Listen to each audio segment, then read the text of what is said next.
Bapak Ibu yang terkasih, Shalom. Bagaimana kabarnya? Ya, saya bersyukur bisa ada di tempat ini. Bapak Ibu, ya, ketika Roh Kudus, kenapa Yesus berkata kepada murid-muridnya, jangan pergi dulu memberitakan Injil. Tunggu sampai engkau dipenuhi Roh Kudus, baru engkau boleh pergi. Ya, mengapa? Itu satu hal yang sangat serius sekali sampai Yesus melarang mereka untuk pergi sebelum dipenuhi oleh Roh Kudus. Nah, kita tahu bersama ketika sebelum Petrus dipenuhi Roh Kudus, waktu Yesus ditangkap, orang bertanya, ya ini juga muridnya. Petrus jawab apa? Aku enggak kenal dia. Ya, memang membuktikan sahabat sejati itu waktu kita dalam kesukaran. Ketika Yesus lagi dipuji-puji, banyak yang datang-datang ngaku murid. Termasuk Petrus dan semua teman-temannya. Tapi ketika Yesus ditangkap dalam kesulitan bahkan mau dibunuh, ya ditanya, ini temannya dia? Jawabannya bukan. Ya, sahabat sejati itu terbukti ketika engkau ada dalam kesulitan. Waktu kita lagi senang banyak yang datang ngaku-ngaku saudara. Ya, bahkan gak dikenal pun ngaku, oh iya ini saudara loh, ya.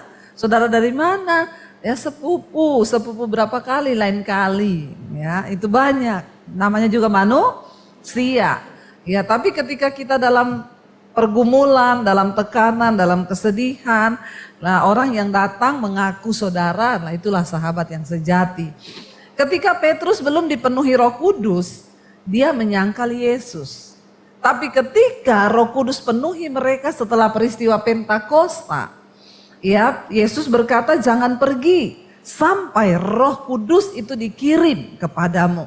Mereka melihat, mereka dilawat oleh Roh Kudus di peristiwa Pentakosta di loteng Yerusalem.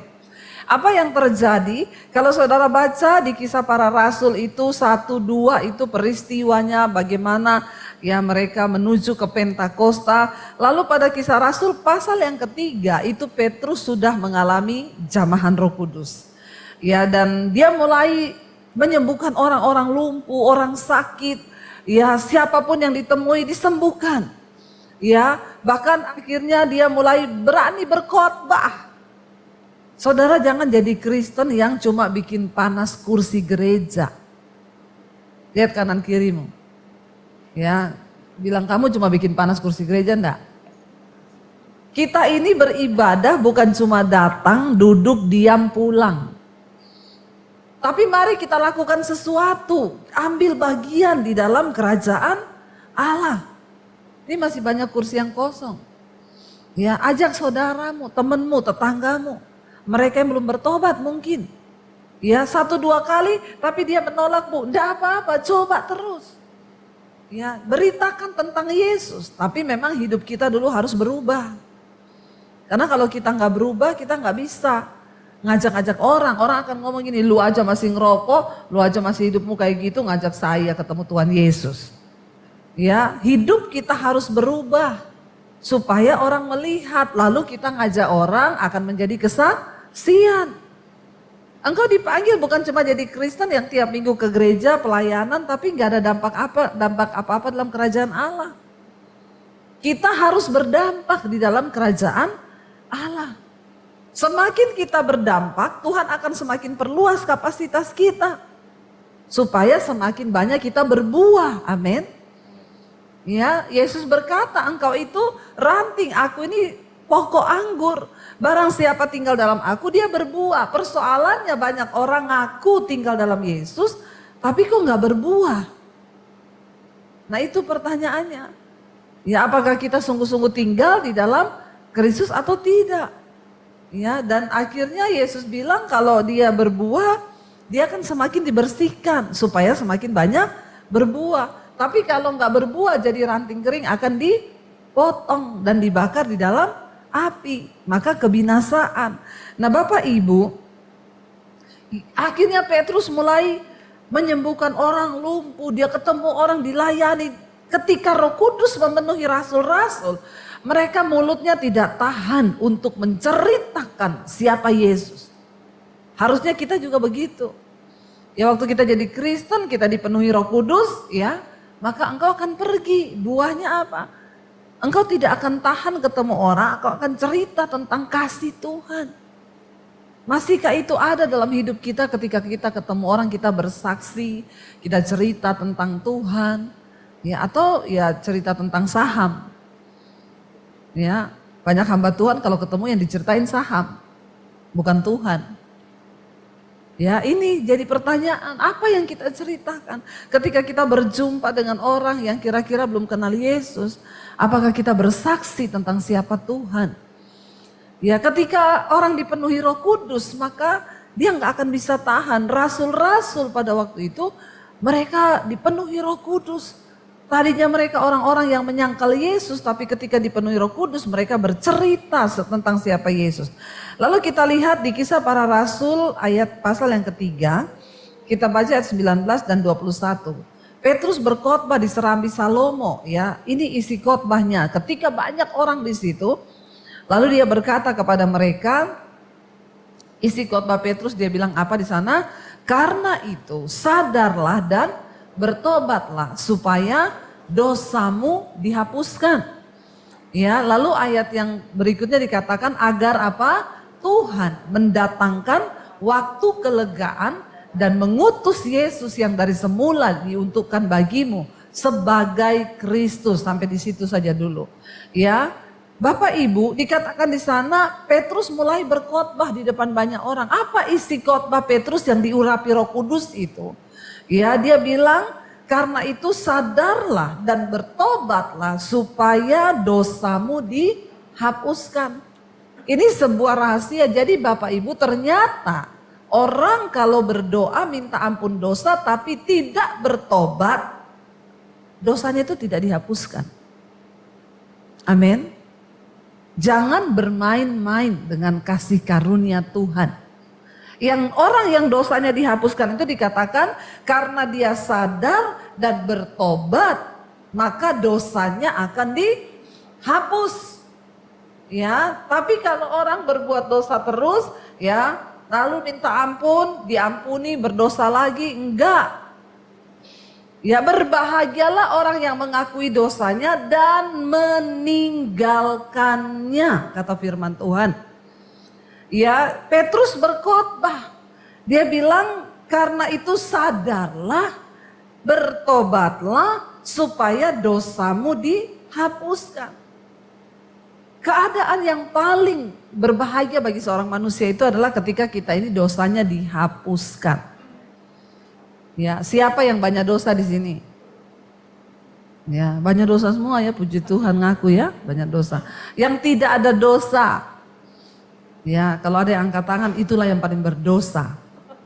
Yang mengaku tidak ada dosa. Kita ini semua banyak dosa. Ya, dosa apa? Dosa ketidaksadaran. Seringkali dalam pikiran kita sudah menghakimi orang, dalam pikiran tuh sudah berdosa loh. Belum muncul pada perbuatan.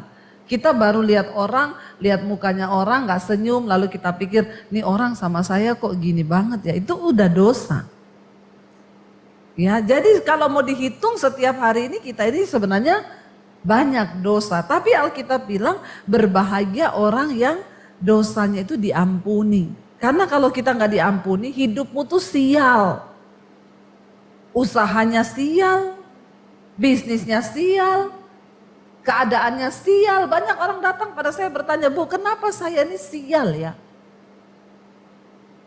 Biar engkau panggil pendeta hebat sekali siapapun, suruh doa, tumpang tangan, tumpang kaki. Kalau engkau tidak bertobat dan tidak sadar akan dosamu, maka keadaanmu akan sial terus. Ya, jadi bukan soal, jangan kita ini jadi Kristen yang salah. Ya apalagi titip doa, oh saya sudah dikasih minyak urapan, katanya nanti kalau sial ini minyak disiram. Biar mau dipakai mandi, mengerti kebenaran yang sebenarnya.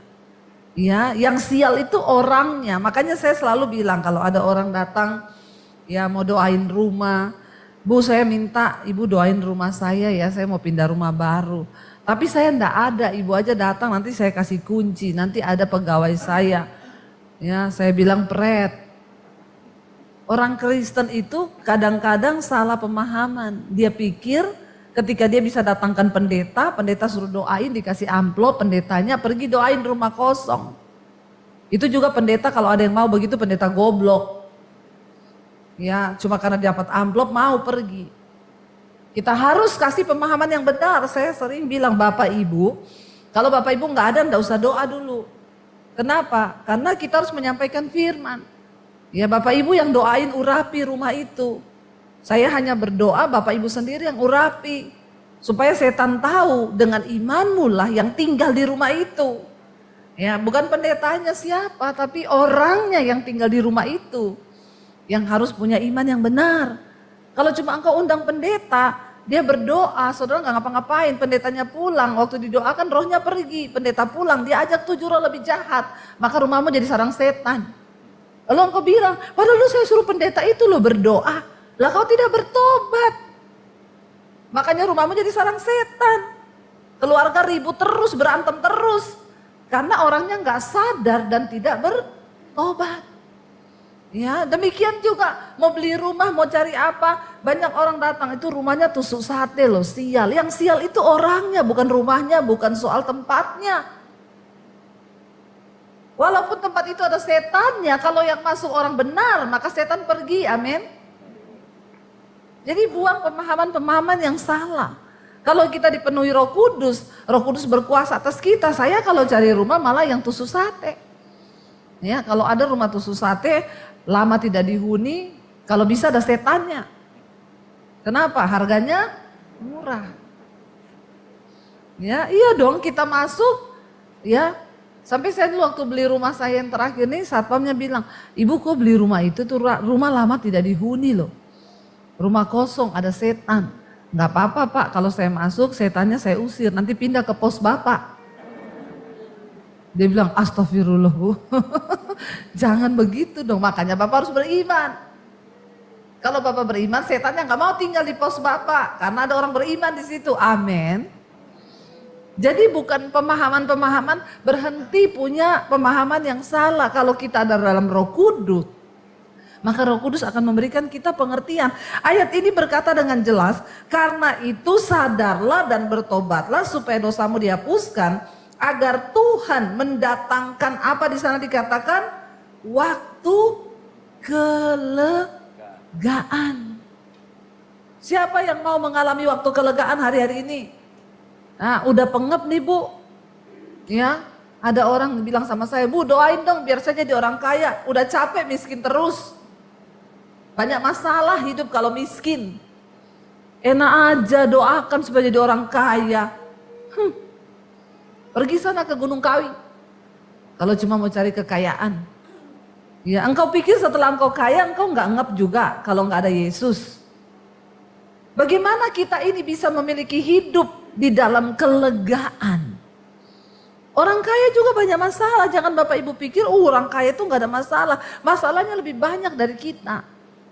Makin kaya orang, makin banyak orang yang menghabiskan kekayaannya. Makin banyak masalah yang dia pikir. Orang punya rumah satu, pikirannya satu. Tapi kalau punya rumah dua, pikirannya jangan pikir setelah kaya itu nggak ada pikiran apa-apa, justru. Ya. Tapi dalam Tuhan Yesus ketika kita punya Roh Kudus, kita dibilang, dikatakan di sana, kita dituntun kepada pertobatan, ya, kita dituntun kepada kesadaran akan hidup, lalu dibilang di sana kita ini akan dibawa Tuhan, ya, maka Tuhan akan mendatangkan waktu kelegaan. Amin. Ya, waktu kelegaan. Orang tuh kalau lega gimana saudara?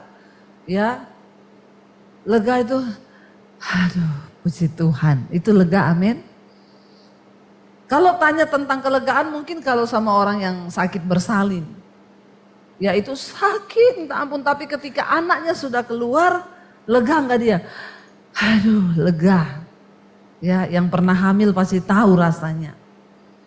Jadi kita tahu apa yang namanya kelegaan. Tanya lagi, apa itu kelegaan? Tanya sama yang dikejar-kejar debt collector.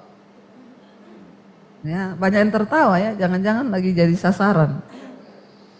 Ya, orang kalau dikejar utang, Ya, aduh itu rasanya ya. Dua hal yang membuat jantung berpacu dengan cepat, jatuh cinta dan jatuh tempo. Ya, tanya tentang kelegaan terus tanya sama orang yang punya utang. Nggak enak kalau sudah mau jatuh tempo itu dikejar-kejar, aduh ya, tapi kalau sudah lewat lega. Dan ayat ini berkata Tuhan menjanjikan waktu kelegaan. Kalau Tuhan yang berjanji itu bukan kelegaan yang sementara. Amin. Ini benar-benar kelegaan ya. Dalam kehidupan kita ini semua butuh kelegaan, bukan kekayaan. Karena banyak orang kaya juga hidupnya tidak lega. Amin. Tapi sekalipun kita mungkin ada dalam tekanan bersama Tuhan, ya kita akan memiliki kelegaan. Nah syaratnya tadi Petrus berkata dalam khotbahnya, ya itu dikatakan apa? Karena itu sadarlah dan bertobatlah. Supaya apa? Supaya dosamu dihapuskan. Dan ayat 20 berkata agar Tuhan mendatangkan waktu kelegaan dan mengutus Yesus yang dari semula itu diuntukkan bagimu sebagai Kristus. Ya Bapak Ibu, ketika kita ini sadar, bertobat, meninggalkan dosa, dosa kita dihapuskan, itulah yang mendatangkan kelegaan di dalam hidup kita. Ya, makanya mari kita lebih sungguh lagi mencari Tuhan hari-hari ini. Semua orang membutuhkan kelegaan. Apalagi menghadapi masa-masa ke depan ini tidak akan semakin baik loh. Alkitab berkata, ya bukan ramalan, tetapi firman Tuhan berkata bahwa hari-hari terakhir itu akan menjadi masa yang sulit. Akan datang masa yang sukar. Ya, orang akan mencintai diri dan akan menjadi hamba uang, dan uang semakin diburu semakin hilang. Ya, semakin sulit. Hari-hari ini saudara rasa nggak susah nggak cari uang? Susah nggak cari uang Bapak Ibu? Coba saudara jalan dari sini sampai ujung Mangga 2 sana, coba cari uang di jalan, ada enggak? Susah toh cari uang? Ya, jangankan 1 juta, nyari 100.000 di jalan ada enggak? Itu berarti memang susah cari uang. Apalagi istri yang gak dikasih uang sama suaminya. Cari di bawah bantal, cari di dompet, susah cari uang. Bener gak ibu-ibu? Nggak usah angkat tangan, nanti suamimu malu. Di sini orangnya itu cool-cool ya, nggak bisa tertawa. Ya, nah ini baru terdengar tertawanya, dibilang nggak bisa tertawa baru tertawa ya. Kita harus bersuka cita loh hari-hari ini ibu-ibu, bapak-bapak ya. Supaya apa? Hidup ini memang berat, tetapi kita ikut Tuhan yang berjanji hari ini akan memberikan waktu kelegaan bagi kita. Ya, Petrus berkata, sadarlah dan bertobatlah. Maka dosamu dihapuskan dan Tuhan memberi waktu kelegaan bagimu. Bangsa Israel ketika mereka hidup dalam dosa, tabut Tuhan diletakkan di Silo ketika sejak zaman hakim-hakim. Ketika tabut Tuhan ditaruh di Silo di tempatnya Imam Eli dan kedua anaknya Hofni dan Pinehas. Mereka berbuat dosa di hadapan Tuhan. Alkitab berkata kedua anaknya ini tidak menghormati Tuhan. Persembahan yang dibawa oleh bangsa Israel sebagai korban bakaran bagi Allah, mereka ambil lemak-lemaknya, mereka bakar, mereka makan, padahal itu untuk Tuhan. Bukan hanya itu, mereka meniduri pelayan-pelayan Tuhan di bait suci. Mereka melakukan percabulan, ya mereka melakukan dosa kenajisan. Hati-hati, para pelayan Tuhan harus menjaga hidup kudus di hadapan Tuhan. Jangan engkau berlaku cemar. Engkau bersinah, engkau berbuat cabul, lalu engkau datang dan pergi. Maaf ya, Tuhan itu Tuhan yang kudus dan dia melihat hidupmu di luar gereja dan di dalam gereja itu Tuhan tahu. Ketika mereka tidak lagi menghormati bait Allah. Di sana ada tabut perjanjian yang diletakkan itu berbicara tentang kehadiran Tuhan. Tapi Imam Eli dan anak-anaknya berbuat dosa. Eli dianggap Tuhan berbuat kesalahan di hadapan Tuhan karena apa? Dia membiarkan anak-anaknya berbuat dosa. Dia nggak tegur. Dan Tuhan bilang, engkau lebih menghormati anak-anakmu daripada aku. Makanya Tuhan berkata, aku akan mendatangkan masa kegelapan bagi engkau dan seluruh keluargamu. Dan singkat cerita, akhirnya Tuhan murka karena bait Allah sudah dicemarkan. Gereja kita ini adalah wadah di mana Tuhan bisa hadir di tengah bangsa ini. Tapi kalau gereja sudah cemar, maka bagaimana Tuhan menyatakan kemuliaannya bagi bangsa? Ketika gereja cuma sibuk dengan kepentingan diri, banyak politik di dalamnya. Ya, banyak hal-hal yang tidak berkenan kepada Tuhan, bahkan kenajisan, percabulan terjadi di mimbar.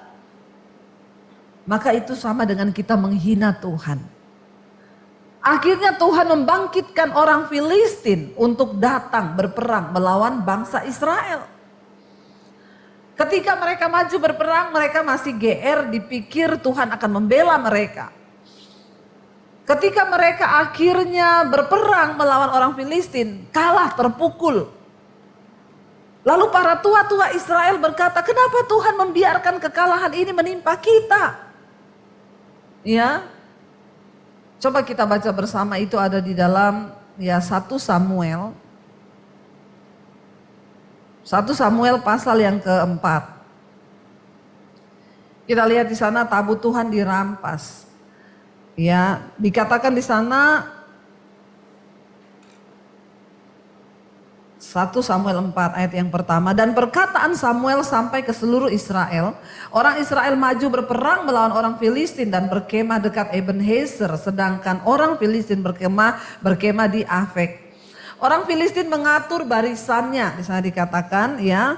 Orang Filistin mengatur barisannya berhadapan dengan orang Israel. Ketika pertempuran menghebat, terpukullah kalah orang Israel oleh orang Filistin yang menewaskan kira-kira 4.000 orang di medan pertempuran itu.